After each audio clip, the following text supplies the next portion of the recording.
Hello everyone. तो क्या आप लोग सब रेडी हैं बायोलॉजिकल क्लासिफिकेशन का नेक्स्ट वीडियो करने के लिए? आज के इस वीडियो में हम बायोलॉजिकल क्लासिफिकेशन क्लास 11th को बहुत ही इजी तरह से पढ़ेंगे। बहुत इंपॉर्टेंट चैप्टर है। तो पिछली बार हमने क्लासिफिकेशन में पढ़ा था जैसे कि 5 किंगडम क्लासिफिकेशन के बारे में। हम सब जानते हैं कि ये 5 किंगडम्स जो है क्लासिफिकेशन के, उनमें से पहला किंगडम है kingdom Monera. However kingdom Monera को कार्ल वोल्ज ने अपने 6 किंगडम क्लासिफिकेशन में डिवाइड किया आर्के बैक्टीरिया जो कि प्रिमिटिव बैक्टीरिया होता है, और यू बैक्टीरिया जिसे हम कहते हैं ट्रू बैक्टीरिया। तो इन दोनों बैक्टीरिया के बीच में डिफरेंस से आज का क्लास हम स्टार्ट करेंगे। आर्के बैक्टीरिया क्या है? आर्के बैक्टीरिया एक बहुत ही प्रिमिटिव बैक्टीरिया है जो कि अनफेवरेबल और एक्सट्रीम एनवायरनमेंट में रहता है। यहाँ पर अगर हम देखें कि आर्के बैक्टीरिया यू बैक्टीरिया से कैसे डिफरेंशिएट होता है, तो सबसे पहले हम देखेंगे the habitat in which they live. जो हैबिटेट आर्के बैक्टीरिया का है दैट इज एक्सट्रीम एनवायरनमेंट, यानी कि ऐसा एनवायरनमेंट जहां पर यूजुअली कोई सरवाइव नहीं करता। Salty areas, volcanoes, hot water spring, जबकि eubacteria can not survive in this extreme environment. Then cell membrane.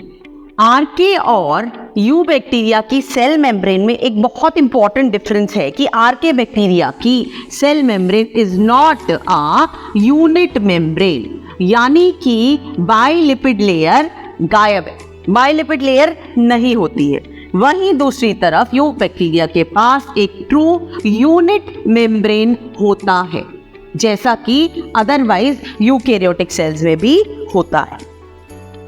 Thirdly, presence of introns, non-coding regions। ये non-coding regions जो है हमारे आर्के बैक्टीरिया में प्रेजेंट है, जबकि these are absent in U bacteria. Very important point. इसके बाद हम आ रहे हैं एक बहुत ही इंपॉर्टेंट पॉइंट पर, that is the presence of branched और स्ट्रेट चेन लिपिड्स। राइट, तो लिपिड्स कैसे प्रेजेंट है यहाँ पर? जो लिपिड्स है आर्के बैक्टीरिया में they are branched and ether linked. Right, ध्यान दीजिएगा, ये नीट लेवल का बहुत अच्छा इंपॉर्टेंट क्वेश्चन बनता है। Ether link branched. यहाँ जब हम यू बैक्टीरिया की बात करेंगे तो यू बैक्टीरिया में ये होते हैं स्ट्रेट चेन और साथ में होते हैं ester linked. They are ester linked. और last not the least that is cell wall. कैसा होता है? देखो, सेल वॉल जो होता है यू बैक्टीरिया में बना होता है यूजुअल पेप्टिडोग्लाइकन का। It is made up of peptidoglycan, but here it is not a peptidoglycan, जिसकी वजह से they are not sensitive to the environment and can exist in extreme environmental conditions. तो I hope आपको difference समझ में आ गया होगा। Now let us proceed on to archaebacteria के टाइप्स और वो क्या होता है। तो जैसे कि अभी हम पढ़ ही रहे हैं कि archaebacteria is the most primitive bacteria, हमारे पूर्वजों के जितना पुराना है वो। तो आर्के बैक्टीरिया में क्या कैरेक्टरिस्टिक फीचर्स हम देखते हैं? देखिए, archaebacteria it is found in the extreme environments and extreme environment में पाने के साथ में इसके पास में 70S राइबोसोम भी है, अपना खुद का डीएनए भी है।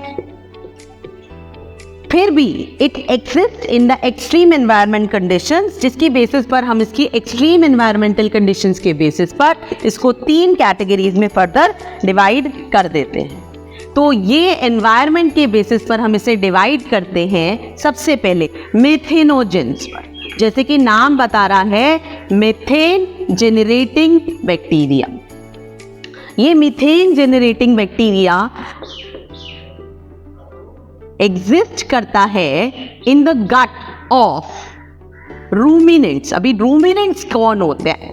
रूमिनेंट्स हैं वो कैटल्स जिनके अंदर रूमिनेशन शो होता है। रूमिनेशन मतलब वो खाते हैं और खाने के बाद जब स्टमक में अपना फूड ले जाते हैं तो उस फूड को रीगर्गिटेट करके वॉमिट करके वापस से मुंह में लाते हैं। इन्हें कहते हैं हम कट चूइंग मैमल्स और इस प्रोसेस को कहते हैं हम रूमिनेशन। जैसे काव हो गई, जैसे बफेलो हो गई, sheep, camel, they all comes into the category of ruminants. So in ruminants के gut में cellulose के digestion का काम करता है मिथेनोजन, राइट। इस प्रोसेस में वो बनाता है मीथेन। मीथेन एक हाईली टॉक्सिक गैस है जिसको ये बनाएगा और इसीलिए ये मार्शी एरियाज में भी पाया जाता है, right. And with this let us come on to the examples, methanobacteria and methanococcus. अब यहीं से एक हम हिंट ले लेंगे इसको इजीली याद करने के लिए। तो मेथेनोजेंस के बाद जब हम दूसरा कैटेगरी पढ़ेंगे एंड दैट इज हेलोफाइल्स। तो हेलोफाइल्स का एग्जाम्पल यहाँ मैं पहले लिख दे रही हूँ नीचे। जैसे मेथेनोजेंस के लिए मेथेनोबैक्टीरिया और मेथेनोकॉकस, वैसे ही हेलोफाइल्स के लिए हेलोबैक्टीरिया और हेलोकॉकस। हमें जब भी बायोलॉजी में कुछ याद करना है तो हमें हमेशा शब्दों को ब्रेक करके याद करना चाहिए। तो जैसे यहाँ हमने देखा मेथेनोजेंस, मीथेन जनरेटिंग, ऐसे यहाँ हमने रहे हेलोफाइल्स यानी सॉल्ट लविंग। कहाँ मिलेंगे, कहाँ सॉल्ट होता है? We all know that salt is present in sea, oceans and brine solution, that is concentrated, highly concentrated salt solution. Halophiles जो हैं ये हाईली कॉन्सेंट्रेटेड सॉल्ट सॉल्यूशंस में एग्जिस्ट करते हैं। तो when sunlight falls on them तो वो एक मेम्ब्रेन डेवलप कर लेते हैं और एक पिगमेंट बैक्टीरियोरोडोस्पिन की मदद से, देखिए रोडोस्पिन जो है it resembles with the rod cells of our eyes. तो यहाँ से याद रखेंगे बैक्टीरियोरोडोस्पिन। तो बैक्टीरियोरोडोस्पिन डेवलप कर लेते हैं हेलोफाइल्स और इस प्रोसेस में इसकी मदद से बनाते हैं एटीपी। अभी ध्यान दीजिएगा, एटीपी तो ज़रूर बनाते हैं ये, लेकिन इस एटीपी का इस्तेमाल खाना बनाने के लिए नहीं करते, फूड सिंथेसिस के लिए नहीं करते, बल्कि इसका इस्तेमाल ये करते हैं फॉर फाइंडिंग फूड को ढूंढने के लिए, ठीक है। तो halophiles they exist in extreme environmental conditions of salt. Third हम आ रहे हैं थर्मोएसिडोफाइल्स। तो as you can see the name thermoacidophiles, it comes from the high temperature and low pH. Thermo is for temperature that is high and acido is for acid और files is for loving. तो थर्मोएसिडोफाइल्स high temperature पर exist करते हैं, acid loving हैं। तो high temperature जो range है इसकी जिसमें ये एग्जिस्ट करते हैं that is 80 to 110 degree Celsius. Acid below 2 का pH होता है। तो they love this extreme environment. ऐसी एक्सट्रीम एनवायरमेंटल कंडीशंस कहाँ पाई जाती हैं? They are found in hot water springs. जैसे आप लोगों ने सुना होगा कि बद्रीनाथ है, बद्रीनाथ केदारनाथ में जैसे कुंड है, तो ये जो गर्म कुंड होते हैं, तपत कुंड जिसे हम कहते हैं, इनमें नीचे ज़मीन से ऑटोमेटिकली गर्म पानी निकलता है। तो गर्म पानी जो है it is at a very high temperature harbours these bacteria thermoacidophiles. ये थर्मोएसिडोफाइल्स क्या करते हैं? ऑक्सीडाइज करते हैं सल्फर, और सल्फर ऑक्सीडेशन से ये बना देते हैं, सल्फर को ऑक्सीडाइज करके बना देते हैं ये H2SO4, रिड्यूस करके ये बना देते हैं H2S। इस प्रोसेस में ये जेनरेट करते हैं ATP for food production, right. तो इनके एग्जाम्पल्स लिख लेते हैं अभी हम। एग्जाम्पल्स हैं थर्मोप्लाज्मा and थर्मोप्रोटियस।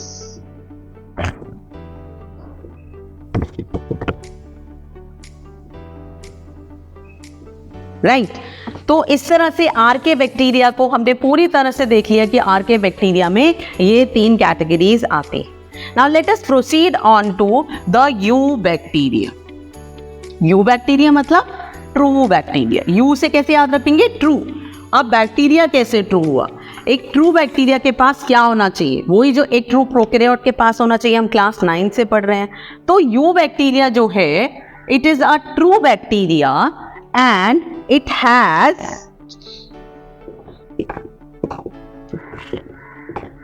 no membrane bound organelles. It has no membrane bound organelles.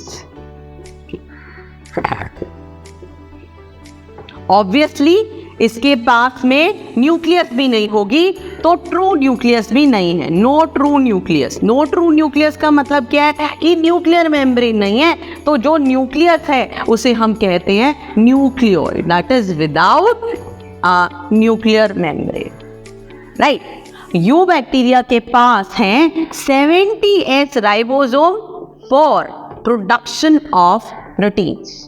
They may lie freely in the cytoplasm and they may be attached to the mesosomes or the membrane, cell membrane. Right. You bacteria के पास में ये जो basics features हैं, इसके बाद में हम आगे आए कि अगर हम जैसे यू बैक्टीरिया का क्लासिफिकेशन करें, उसको पूरी तरह से डिटेल में पढ़े. What I am going to do is like I am going to draw a chart, a basic chart, जिससे कि हम यू बैक्टीरिया को इजीली रिकंसाइल कर पाएंगे. So let us see. Eubacteria को पढ़ने के लिए हम यू बैक्टीरिया को 2 पार्ट्स में डिवाइड कर देंगे. ठीक है.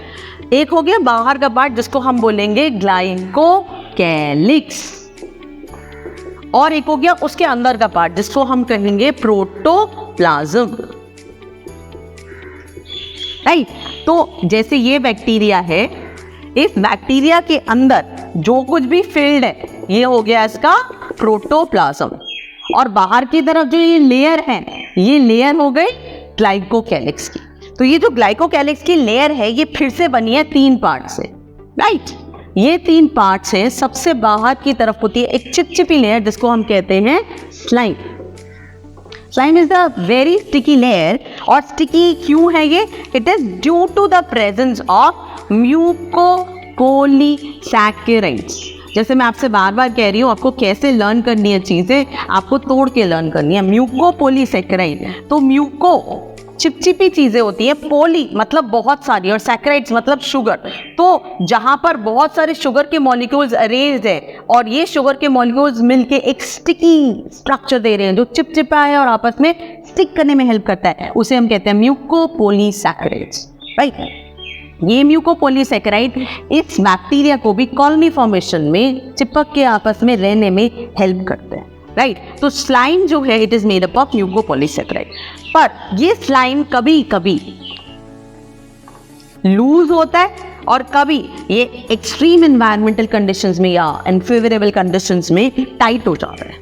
तो जब ये लूज होता है तब तो हम इसे स्लाइम ही कहते हैं, लेकिन जब ये टाइट हो जाता है तब हम इसे कहते हैं कैप्सूल.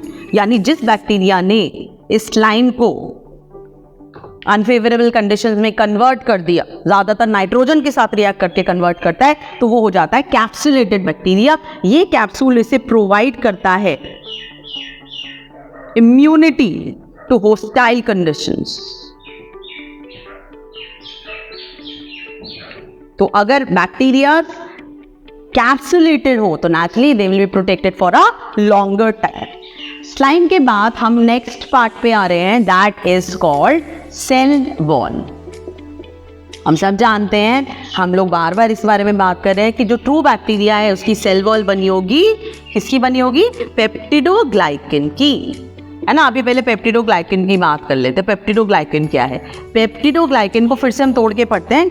पेप्टिडो और ग्लाइकिन, ग्लाइकिन मतलब related to glucose. Right. Glucose मतलब क्या हो गया आपका हो गया फिर से सैकेराइड्स. राइट. तो पेप्टिडो, यहाँ पर ये जो ग्लाइकिन है ये है नैग और नैम. ये नैग और नैम क्या है? These are N acetyl glucosamine, साथ में है एन एसिटिल म्यूरामिक एसिड. तो ये जो दोनों इसके कंपोनेंट्स हैं ग्लाइकिन के, इन्हें ज्वाइन करता है पेप्टाइड लिंकेज।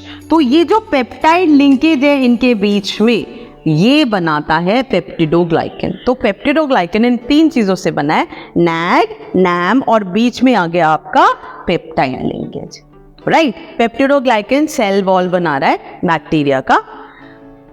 बैक्टीरिया के सेल वॉल पेप्टिडोग्लाइकन के बने हैं। और उसके बाद अब हम आते हैं थर्ड चीज पर, and that is called cell membrane. जो सेल मेम्ब्रेन है बैक्टीरिया की या किसी की भी सेल मेम्ब्रेन है, सेल मेम्ब्रेन का देखा गया है मोस्टली एक बेसिक फीचर होता है, राइट। तो सेल मेम्ब्रेन का ये जो बिल्कुल बेसिक फीचर होता है, इसमें थोड़ा सा चेंज आता है। दैट चेंज इज दैट जो सेल मेम्ब्रेन होती है एक ट्रू यूकेरियोटिक सेल की, उस ट्रू यूकेरियोटिक सेल की सेल मेम्ब्रेन यूनिट मेम्ब्रेन होती है, ये भी यूनिट मेम्ब्रेन होती है। पर यूनिट मेम्ब्रेन होने के बावजूद भी इसमें स्टेरॉल्स एब्सेंट होते हैं। तो एब्सेंस ऑफ स्टेरॉल्स, जैसे हमारी जो सेल मेम्ब्रेन है उसमें कोलेस्टेरॉल है, कोलेस्ट्रॉल हम सबने सुना है, कोलेस्टेरॉल प्रेजेंट है। ये कोलेस्ट्रॉल क्या करता है, हमारी जो सेल मेम्ब्रेन है उसके फ्लूइड नेचर को कंट्रोल करता है और उसको एक रिजिडिटी देता है, उसको एक स्टेबिलिटी देता है। पर स्टेरॉल्स यहाँ एब्सेंट है। स्टेरॉल्स की जगह यहाँ जो प्रेजेंट है उसे हम कहते हैं होपिनॉइड्स। तो यहाँ पर प्रेजेंट है होपिनॉइड्स, राइट। तो इस तरह से यू बैक्टीरिया का जो सबसे बाहर का लेयर है वो सेल एनवेलप, ये इन 3 चीजों का बना है। और ये सेल एनवेलप में ग्लाइकोकैलिक्स आ गया, सेल वॉल आ गया और सेल मेम्ब्रेन आ गया। सो अभी नेक्स्ट हम चलेंगे सेल एनवेलप के बाद प्रोटोप्लाज्म पे। तो प्रोटोप्लाज्म हमारा किस चीज का बना है देखते हैं। देखिए प्रोटोप्लाज्म जो है इसको हम 2 पार्ट्स में पढ़ेंगे यहाँ पर, और साथ में यहाँ पर एक डायग्राम बनाते जाएंगे so that we are clear with ये कैसे हो रहा है प्रोसेस, ठीक है। प्रोटोप्लाज्म बना है 2 चीजों का, डीएनए। डीएनए क्या होता है बच्चों, deoxy ribo nucleic acid. Deoxy ribo nucleic acid that is the genetic material of all the organisms except few, जैसे कुछ वायरसेस के पास आरएनए होता है। डीएनए के अलावा जो दूसरा कंपोनेंट है that is called cytoplasm, right. तो डीएनए जो है ये 2 तरह का है बैक्टीरियल सेल में। एक है क्रोमोसोमल डीएनए जो कि उसकी एग्जिस्टेंस के लिए, रिप्रोडक्शन के लिए जरूरी है, राइट। तो क्रोमोसोमल डीएनए जो है it is important for reproduction, यानी अगर ये नहीं होगा तो रिप्रोड्यूस नहीं कर पाएगा, मर जाएगा। दूसरी एंड पर है प्लाज्मिड डीएनए। ये जो प्लाज्मिड डीएनए होता है ये एसेंशियल नहीं होता है, ये एक एक्स्ट्रा फैसिलिटी है। मतलब कुछ बैक्टीरियाज में इसकी प्रेजेंस उन्हें एक एक्स्ट्रा एज देती है।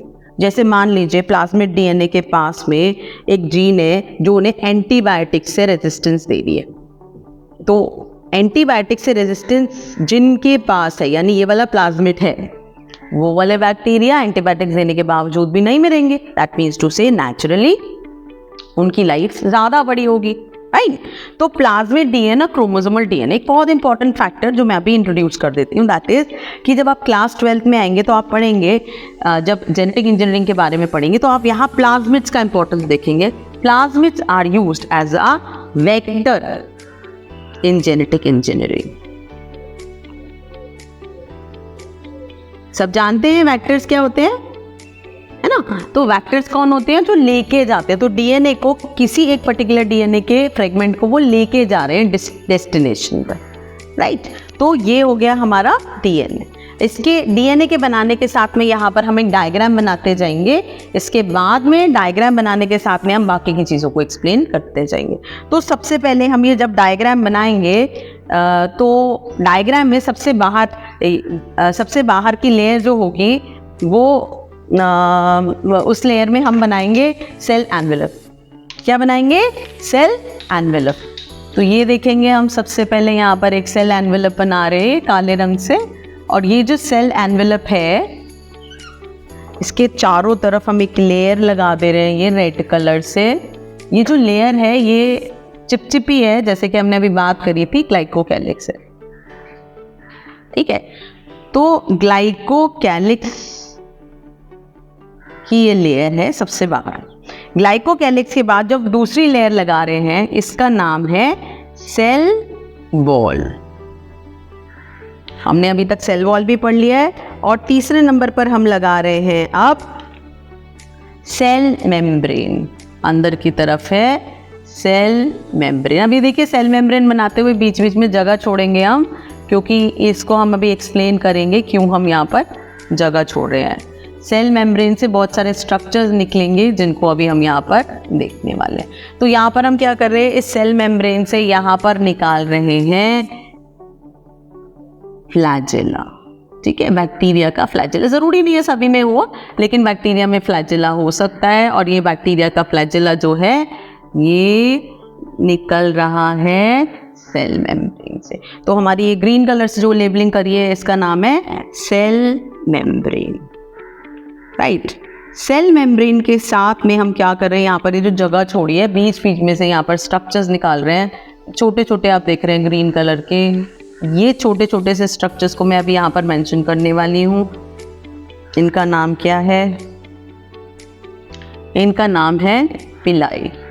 इनको हम लेबल करेंगे यहाँ पर, दे आर कॉल्ड पिलाई। ये हो गया फ्लैजेला, राइट। तो इन सब के अंदर अब जो आएगा, राइट, दैट इज साइटोप्लाज्म।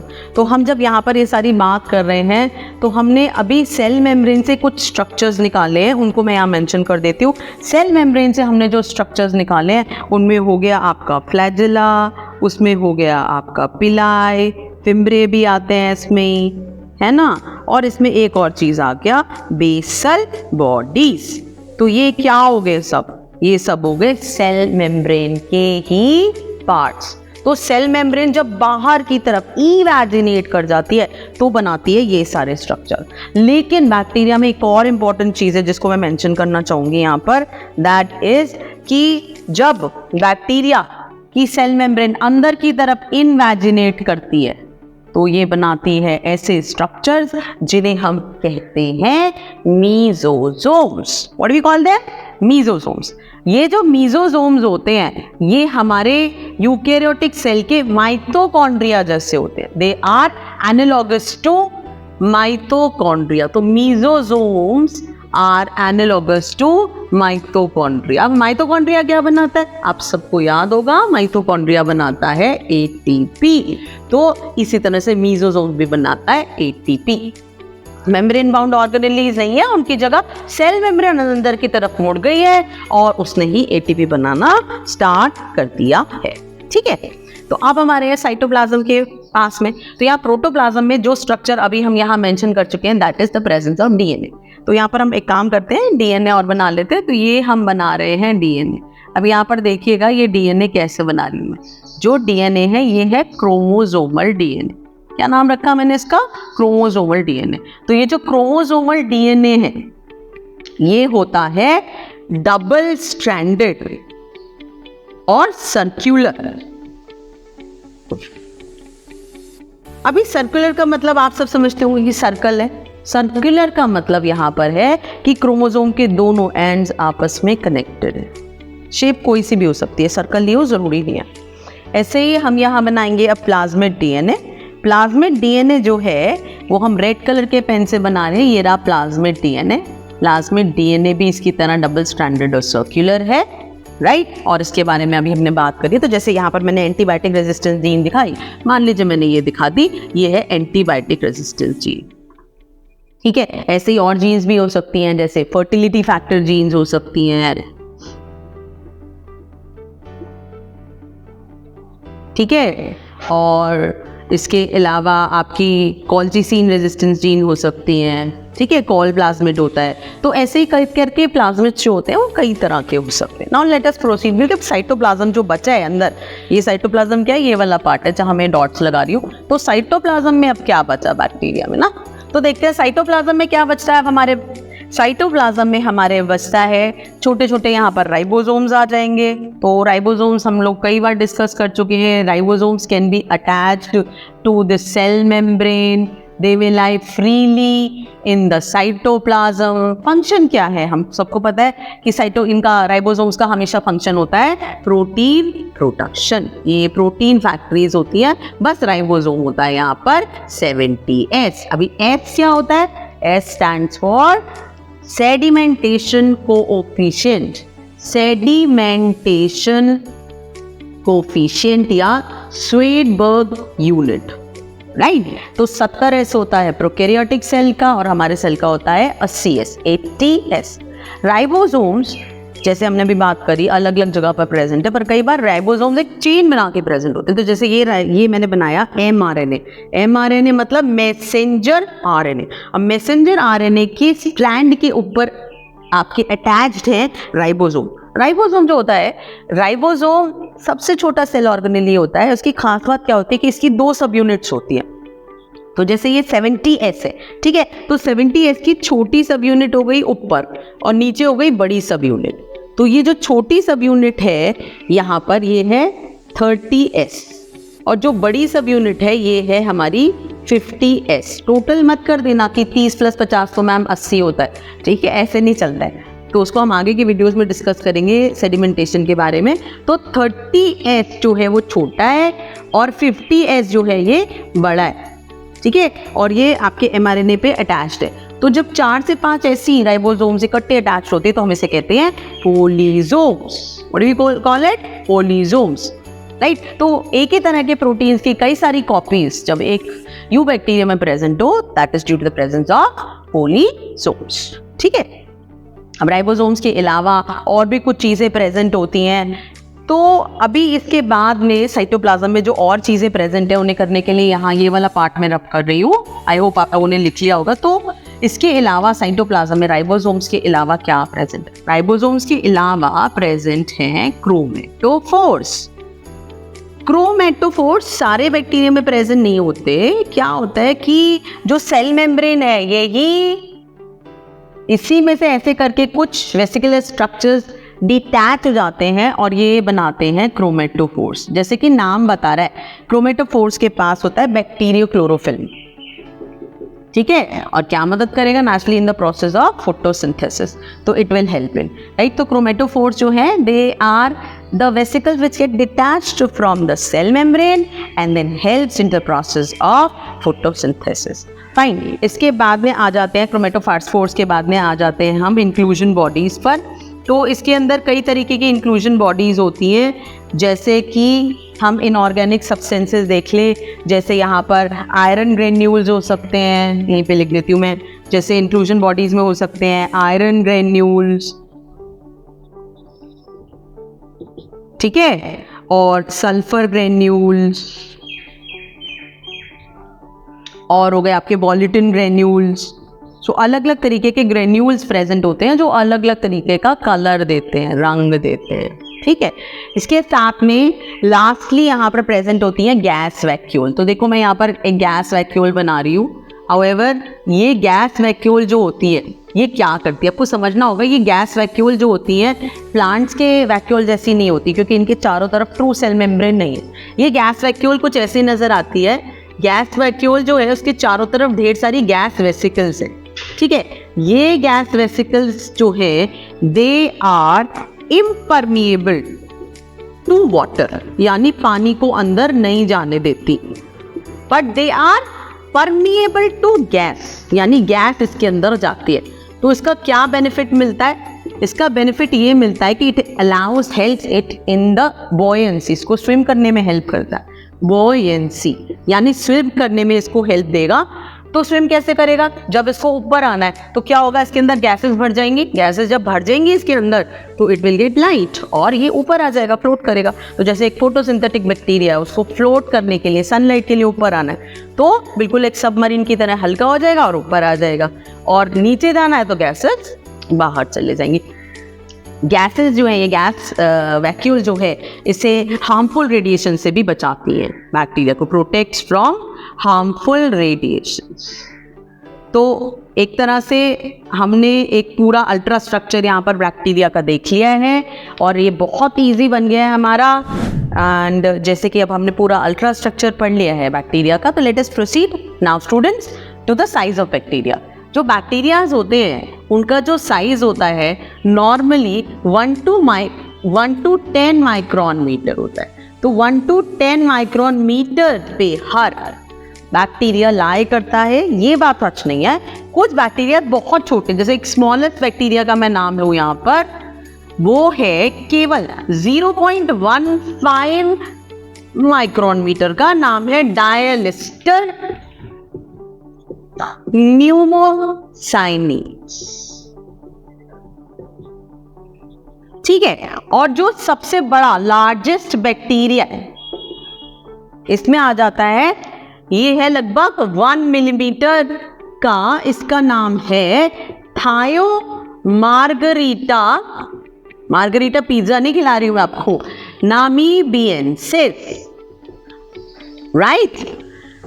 तो साइज में तो बहुत वेरिएशन है बैक्टीरिया की, लेकिन अब हम साइज के बाद में इसकी वेरिएशन शेप की देखेंगे, राइट। तो शेप्स क्या है बैक्टीरिया के? Let us see for what are the shapes of bacteria. Bacteria occurs in variety of shapes, right. तो शेप्स बड़ी मज़ेदार हैं बैक्टीरिया की। मज़ेदार शेप्स को हम यहाँ पर देखते हैं। सबसे पहले आ गई गोल गोल शेप, स्फेरिकल शेप, इसे कहते हैं हम कॉकस। कॉकस बैक्टीरिया मतलब ऐसे है गोल, राइट। सिंगल है तो मोनोकॉकस, डबल है तो डिप्लोकॉकस। और इसके अलावा जो शेप्स होती हैं इसमें, जैसे चेन है तो चेन को बोलेंगे स्ट्रेप्टोकॉकस, राइट। अभी क्यूब लाइक स्ट्रक्चर है, ऐसे करके है, तो इसको बोलेंगे सार्सिनेई। ऐसे अंगूर की तरह है तो उसको बोलेंगे हम स्टेफिलोकॉकस। तो कई सारे कॉकस हैं, ठीक है ना। सो let us proceed with the new shape, second shape, and that is rod shape. ठीक है, तो ये हो गया आपका स्फेरिकल शेप, और अभी हम आ रहे हैं रॉड शेप। रॉड शेप को हम कहते हैं बैसिलस। ठीक है, बैसिलस इज रॉड शेप्ड। तो जो ये रॉड शेप्ड बैक्टीरिया है हमारा, ये भी इसी तरह से मोनोबैसिलस, डिप्लोबैसिलस है, ठीक है। और स्टेफिलोबैसिलस भी होता है, एक के ऊपर एक। पैलिसेड बैसिलस, जैसे यहाँ पर एक चेंज आ जाता है, ये है पैलिसेड बैसिलस, ऐसे स्टैक करे हुए हैं, तो ये हो गया पैलिसेड बैसिलस।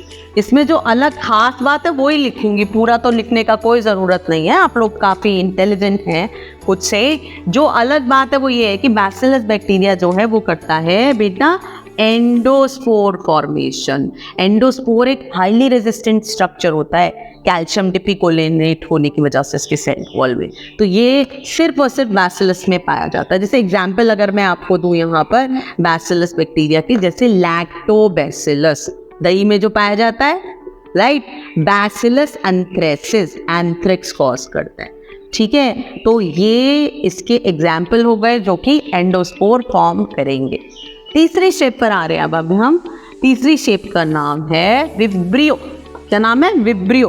विब्रियो बोले तो कॉमा शेप है, एक कॉमा की तरह दिखता है ये, और ऐसे करके एक सिंगल कर्व होता है। दूसरा वाला भी मैं यहाँ साथ ही में लिख दूंगी जिससे आपको क्लियर हो जाए। Last one is spirillum. क्या कहते हैं इसको आप? स्पाइरलम। और इसमें 2 कर्व होता है, ठीक है, स्पाइरल शेप, और इसमें 2 कर्व होता है, 1 और 2, तो ये हो गया स्पाइरलम। अभी देखो इन चारों को अगर हम कंपेयर करेंगे, एक बहुत इंपॉर्टेंट चीज यहाँ पर हमको देखनी है, दैट इज कॉकस और बैसिलस दोनों बनाएंगे कॉलोनी, यानी कि इकट्ठे हो जाएंगे और कॉलोनी बनाएंगे। याद है म्यूकोपोली सेक्रेट बताया था कॉलोनी फॉर्मेशन। विब्रियो और स्पाइरलम कॉलोनी फॉर्मेशन नहीं करते, नो कॉलोनी फॉर्मेशन, हमेशा इंडिविजुअल एग्जिस्टेंस रखता है, राइट। जैसे विब्रियो कॉलेरा जो है, इसका एग्जाम्पल लेते हैं, विब्रियो कॉलेरा, कॉलेरा कॉज करता है ये, ठीक है। स्पाइरलम वॉलिटेंस,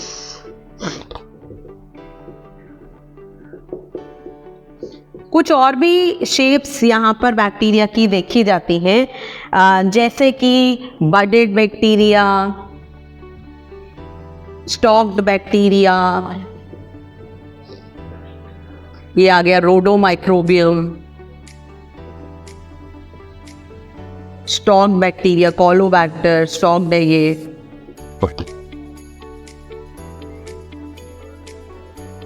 तो ये भी बहुत पूछ लिया जाता है, शेप्स ऑफ बैक्टीरिया में से भी बहुत कुछ पूछ लिया जाता है। शेप्स ऑफ बैक्टीरिया के बाद अभी हम प्रोसीड कर रहे हैं बैक्टीरिया को क्लासिफाई करने के लिए हमारे पास में क्या प्रोविजन है। देखिए, बैक्टीरिया तो एक बहुत ही बड़ा और बहुत ही वृहद ग्रुप है, मतलब it's a very big group, very primitive.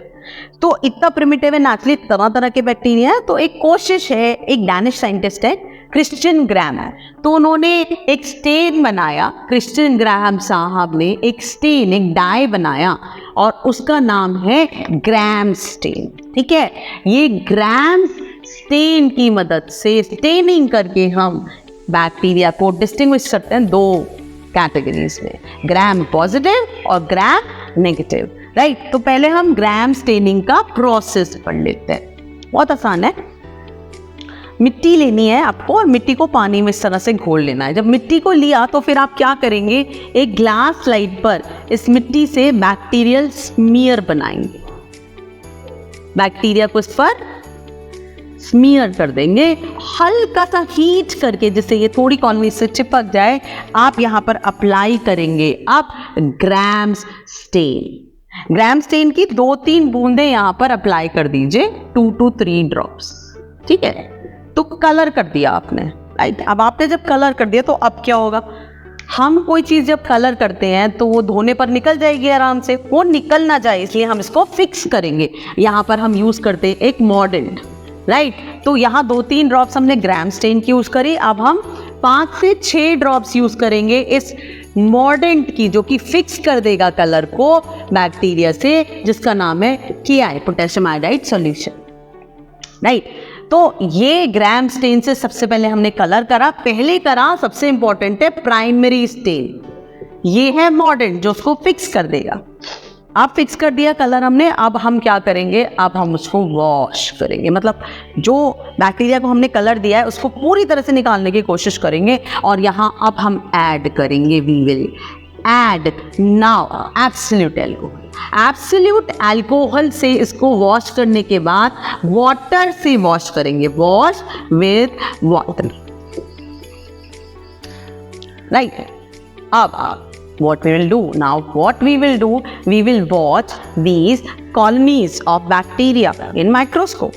देखो भाई, माइक्रोस्कोप में क्या होगा, हम जब देखेंगे माइक्रोस्कोप में तो अगर बैक्टीरिया का कलर है पर्पल या ब्लू, हमें दिख रहा है ये कलर, तो मतलब ये कैसा बैक्टीरिया है, ग्राम पॉजिटिव है, बड़ा पॉजिटिव है भाई।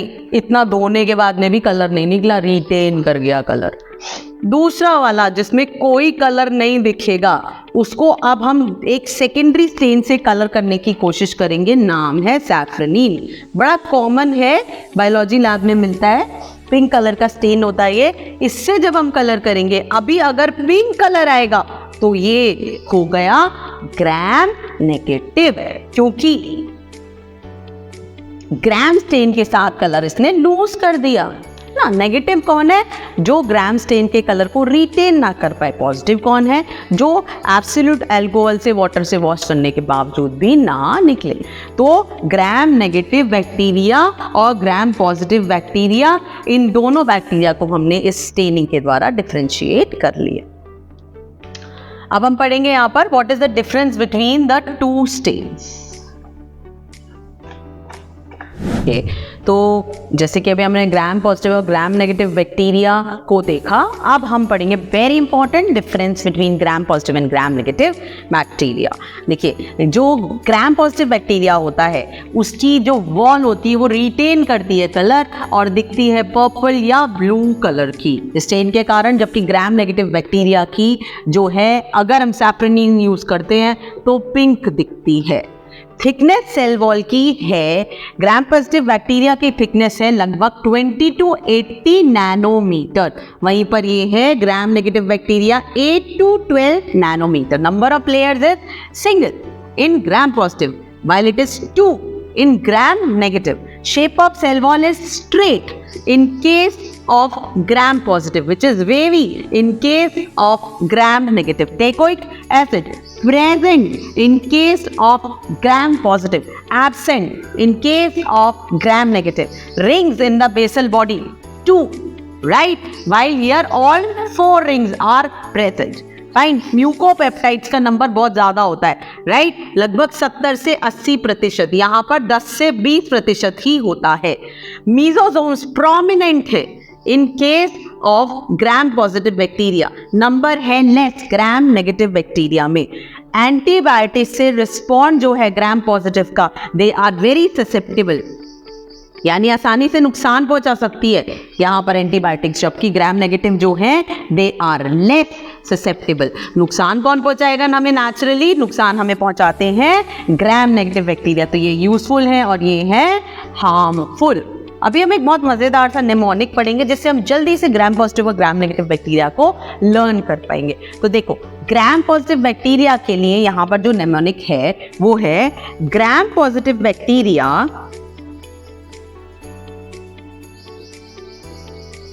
is less stylish, she bears no money. कोई मनी नहीं है भाई इसके पास, पैसे ही नहीं है इसके पास. तो अब हम इसे कैसे लर्न करेंगे? देखिए, L फॉर लैक्टोबैसिलस, दही वाला बैक्टीरिया जिसे अभी हमने पढ़ा था.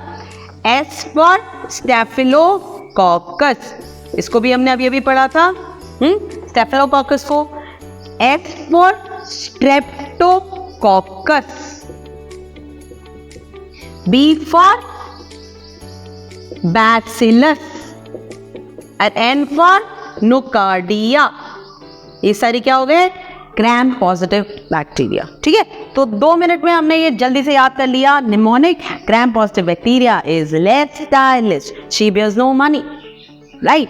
अब हम ऐसे ही ग्राम नेगेटिव बैक्टीरिया का निमोनिक याद करेंगे. देखो, अब हम कैसे याद करेंगे? ऐसे याद करेंगे. तो जो ग्राम नेगेटिव बैक्टीरिया उसे हम क्योंकि कंपेयर करते हैं, निमोनिक भी कंपैरिजन का है.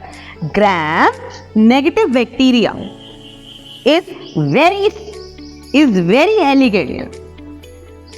जहां ग्राम पॉजिटिव लेस स्टाइलिश है, ये बड़ा एलिगेंट है, very elegant. And she paid, क्यों एलिगेंट है? She paid 700 rupees. She paid 700 rupees. बताइए कितने सारे पैसे पे करे उसने, है ना? इसलिए एलिगेंट है. तो V फॉर विब्रियो कॉलेरा, ये पढ़ा था अभी हमने, वहीं से रिमाइंड करेंगे, जो कि अपनी कॉलोनी को नहीं बनाते. E फॉर बड़ा पॉपुलर है, हमारे गट में रहता है सिम्बियोटिक एसोसिएशन में, E कोलाई. S फॉर शिगेना, P for Proteus, S for Salmonella, Salmonella typhi, और H for Heliobacter. तो कितने सारे नाम याद कर लिए हमने जल्दी से, राइट? ओके, तो जिस स्पीड से हमने अभी ग्राम पॉजिटिव और ग्राम नेगेटिव बैक्टीरिया खत्म करा है, उसी स्पीड से आप लोग इसको लर्न करेंगे और मुझे कमेंट्स करके ये बताएंगे कि आपको कितना मजा आया इसे लर्न करने में. अभी हम कुछ और बहुत मजेदार बात करेंगे. यहाँ पर बैक्टीरिया जो होते हैं वो लोकोमोशन करते हैं फ्लैजिला और सीलिया की मदद से, राइट? तो सबसे पहले देखेंगे जो फ्लैजिला है वो सीलिया से कैसे डिफरेंशिएट कर सकते हैं हम. तो देखो, फ्लैजिला और सीलिया दोनों लोकोमोशन में हेल्प करते हैं, ये कॉमन है. लेकिन जो फ्लैजिला होते हैं ज़्यादा से ज़्यादा 4 से 5 होते हैं, लेकिन ये कई हंड्रेड्स में होते हैं. सीलिया, फ्लैजिला इंडिपेंडेंटली मूव करते हैं, सब अपना अपना खुद करते हैं, ठीक है? जबकि ये कोऑर्डिनेशन में मूव करते हैं. जैसे कि मैं एक एग्जांपल दूं आपको यहाँ पर, जैसे ये है यूग्लिना. तो यूग्लिना का फ्लैजिला है, 2 फ्लैजिला है, तो दोनों अलग अलग अपना अपना मूव करेंगे. वहीं पर ये जो सीलिया होगा, सीलिया बिल्कुल किस तरह से, ये जैसे पैरामीटर मैंने आपको दिखाया, तो ये इसमें जो कई 100 सीलिया है, दे ऑल विल कोऑर्डिनेटेड. जैसे कि केरल में पोंगल होता है ना, तो जब वहाँ पर बोट रेस होती है तो इतनी सारी पतवारें एक साथ चलाते हैं, ये भी अपने सारे सीलिया को उन पतवारों की तरह एक साथ कोऑर्डिनेट करके चलाते हैं, ठीक है ना? तो सीलिया छोटे होते हैं नेचुरली और फ्लैजिला बड़े होते हैं. बट अब ये जरूरी नहीं है कि सभी बैक्टीरिया के पास फ्लैजिला हो. फ्लैजिला जो है इसको याद करने के लिए यहाँ पर हम एक और निमोनिक करेंगे, इसको भी करने में आपको बहुत मजा आएगा। साथ में हम क्या करेंगे, शेप्स भी वहीं पर लिखते जाएंगे। देखिए, माई बेस्ट फ्रेंड, मेरा जो बेस्ट फ्रेंड है, माई बेस्ट फ्रेंड, अगर लल्लू है तो चलेगा, ठीक है, चलेगा। मगर विकेट है ना, चालू है, पर विकेट का वी बदल दिया मैंने, विकेट है तो नहीं चलेगा भाई, नहीं चलेगा बिल्कुल।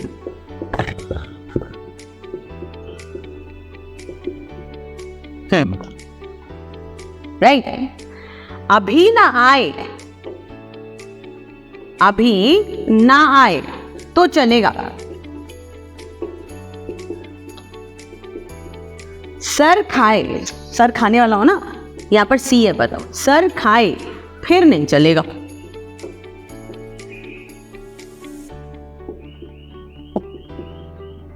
अब ये सब बात सुन के क्या हुआ, लो सब फिर एग्जिट हो गए, ये सब बात सुन के ना सब चले गए। अभी देखो हम इससे कैसे लर्न करेंगे फटाफट।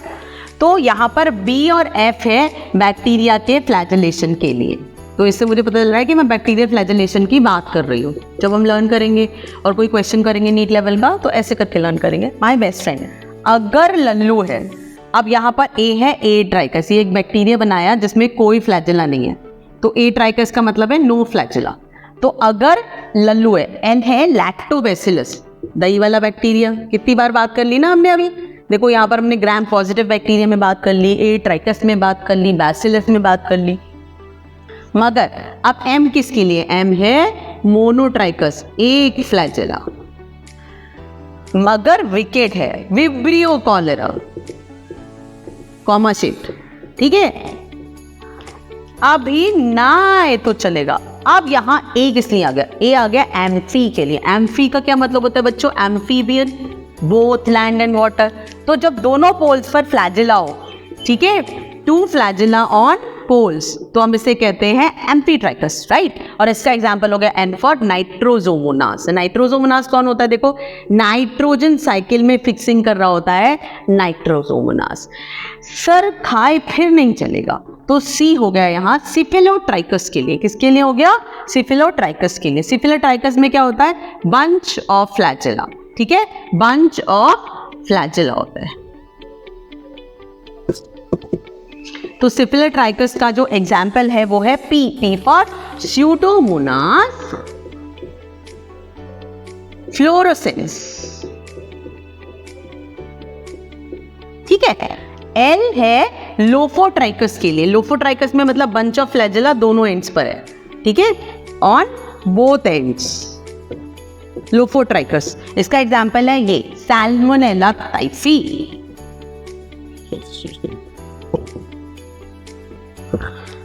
P for peritrichous. पेरीट्राइकस मतलब जो बैक्टीरिया है उसके पूरे शरीर पर कहीं पर भी फ्लैजेला है। एग्जाम्पल बहुत ही कॉमन है एस्चेरिशिया कोलाई, एस्चेरिशिया कोलाई। फिर एग्जिट करे तो नहीं चलेगा, राइट। अब देखिए हमने कितनी तेजी से पूरा का पूरा नेमोनिक के द्वारा बैक्टीरियल फ्लैजेलेशन लर्न कर लिया, जो इतना इंपॉर्टेंट टॉपिक है, right. So now let us proceed with the next topic. तो let us continue with nutrition in bacteria. इस चार्ट से हम पूरा न्यूट्रिशन इन बैक्टीरिया एक वन हॉल में कर लेंगे कंप्लीट। बैक्टीरियल न्यूट्रिशन जो है ये ऑटोट्रॉफिक और हेटेरोट्रॉफिक दोनों हो सकते हैं। जैसे हम जानते हैं ऑटोट्रॉफिक मतलब जो अपना खाना खुद बनाते हैं, सेल्फ, और जो दूसरों पर डिपेंडेंट होते हैं, डिपेंडेंट। ज़्यादातर bacteria 90% bacteria are heterotrophic. However autotroph bacteria को हम दोबारा से डिफ्रेंशिएट करते हैं फोटो और केमो ऑटोट्रॉफिक। नाम से बिल्कुल क्लियरली समझ लीजिए, फोटो मतलब जो सोलर एनर्जी यूज कर रहा है, केमो मतलब जो केमिकल यूज कर रहा है, कोई सोलर एनर्जी यूज नहीं कर रहा, ठीक है। अभी फोटो ऑटोट्रॉफिक जो आपका लाइट एनर्जी यूज कर रहा है उसको हम फिर से दो पार्ट्स में डिवाइड करते हैं। या ये ध्यान रखिए कि वाटर नहीं यूज कर रहा, ठीक है, water is not used as reducing agent. तो इसको हम डिवाइड करते हैं फोटोलिथोट्रॉप और फोटो ऑर्गेनोट्रॉप्स। लिथो और ऑर्गेनो को कैसे याद रखना है?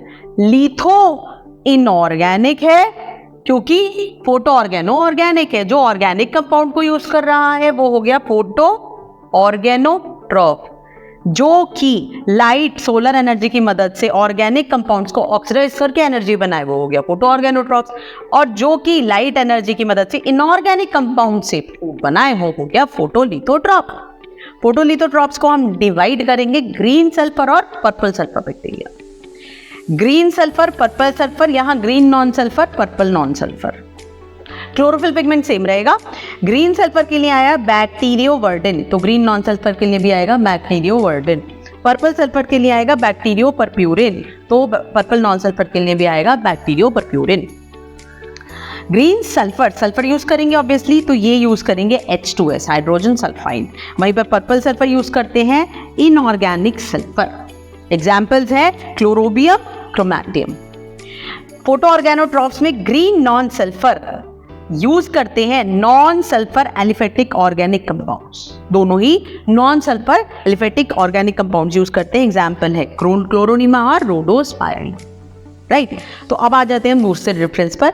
ये सारे सोलर एनर्जी यूज कर रहे थे फोटो वाले, केमो वाले केमिकल एनर्जी यूज करेंगे। लेकिन केमिकल की एनर्जी में ये क्या कर रहे हैं? तो केमोलिथोट्रॉप्स यूज कर रहे हैं इनऑर्गेनिक, जैसे फोटोलिथोट्रॉप यूज कर रहे थे इनऑर्गेनिक। ये ध्यान रखना है, लिथो मतलब इनऑर्गेनिक, तो ऑर्गेनिक मतलब क्या हो गया? केमो ऑर्गेनोट्रॉप्स यूज करेंगे ऑर्गेनिक कंपाउंड्स की एनर्जी, जैसे हो गए मीथेन बैक्टीरिया, मेथनोमोनास। केमोलिथोट्रॉप्स जो है केमिकल एनर्जी यूज कर रहे हैं इनऑर्गेनिक कंपाउंड्स यूज करते हुए, जैसे iron bacteria ferrobacillus, sulphur bacteria पिकेटोया, hydrogen hydrogenomonas, nitrogen bacteria nitrosomonas. Heterotrophic mode of nutrition पर हम आते हैं। तो हेटेरोट्रॉफिक मोड ऑफ न्यूट्रिशन में बैक्टीरिया शो करते हैं सैप्रोफिटिक मोड ऑफ न्यूट्रिशन, यानी डेड एंड डीकेइंग मैटर से फूड बना रहे हैं, organic matters obviously. Symbiotic association में हम पढ़ रहे हैं राइजोबियम बैक्टीरिया, जो रहता है root nodules of leguminous plant में। एजिटोबैक्टर और बेजरिन किया है फ्री लिविंग, तो ये free living bacteria nitrogen fixation करते हैं बिना सिम्बियोटिक एसोसिएशन के। पैरासिटिक बैक्टीरिया जो है वो अपने होस्ट को नुकसान पहुंचाते हैं और उससे फूड डिराइव करते हैं।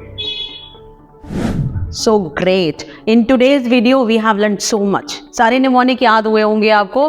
तो अगर आपको पसंद आए निमोनिक्स, इस वीडियो में कुछ भी वैल्यूएबल लगा तो ज़रूर कमेंट सेक्शन में बताइए हमें, ताकि इस तरह के और भी वैल्यूएबल वीडियोस आपके साथ में हम शेयर कर पाएँ। लाइक, शेयर और सब्सक्राइब करना ना भूलें। Thank you so much for watching. बने रहिए बायो विद अंकिता के साथ। Thank you.